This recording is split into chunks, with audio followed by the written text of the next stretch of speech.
Drama serial अखाड़ा की आने वाली एपिसोड बहुत ही ज़्यादा इंटरेस्टिंग होने वाली हैं। आप आने वाली एपिसोड में देखेंगे कि दिलशेर बहुत ही ज़्यादा खुश होता है कि वो रुस्तम से गेम के दौरान ही बदला ले सकेगा और वो कह रहा होता है कि मुझे इस दिन का बेसब्री से इंतज़ार था।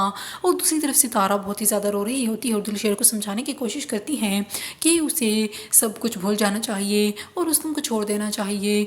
और वो दिलशेर से अपनी मोहब्बत का इजहार करते हुए कहती है कि मैं तुमसे बहुत मोहब्बत करती हूँ और मैं नहीं चाहती कि तुम्हारे साथ कुछ भी गलत हो, तुम रुस्तम से बदला लोगे तो इस तरह हमारे लिए भी मुश्किलात पैदा होंगी और मैं ये बिल्कुल भी नहीं चाहती। और फिर वो दिलशेर को ये भी समझाने की कोशिश करती हैं कि उसे अपना फ़ैसला बदल देना चाहिए, लेकिन फिर वो कहता है कि अब उसका अंजाम लिखा जा चुका है और मैं कभी भी उसे माफ़ नहीं करूँगा।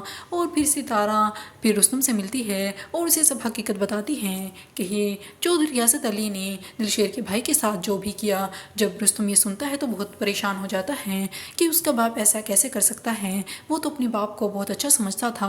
वो बहुत परेशान हो जाता है और वो उसे ये भी बता देती हैं कि अब दिलशेर तुमसे अपने भाई की मौत का बदला लेगा।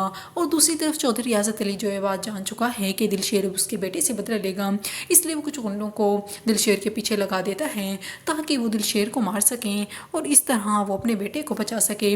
और दूसरी तरफ रुस्तम जो कि अपने बाप की हकीकत जान चुका है वो अपनी माँ के पास चला जाता है।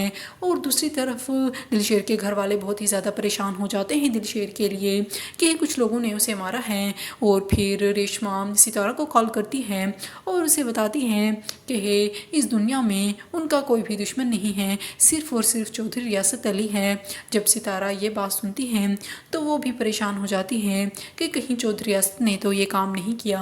और दूसरी तरफ रुस्तम जो अपनी माँ के पास आता है और अपनी माँ से कह रहा होता है कि उसका अब्बू ऐसे कैसे कर सकता है, वो तो अपने अब्बू को ऐसा बिल्कुल भी नहीं समझता था। वो फिर कह रहा होता है कि मैं एक कातिल का बेटा हूँ, बहुत रो रहा होता है, उसकी माँ उसे तसल्लियाँ दे रही होती है। और दूसरी तरफ दिलशेर के घर वाले भी दिलशेर के लिए बहुत ही ज़्यादा परेशान होते हैं, लेकिन फिर उसके बाप को इस बात का भी यकीन होता है कि उसका बेटा शेर है और शेर को कुछ भी नहीं हो सकता। और वो अपने बेटे के लिए दुआएं भी करता है। और दूसरी तरफ दिलशेर नीचे खून में लथपथ पड़ा होता है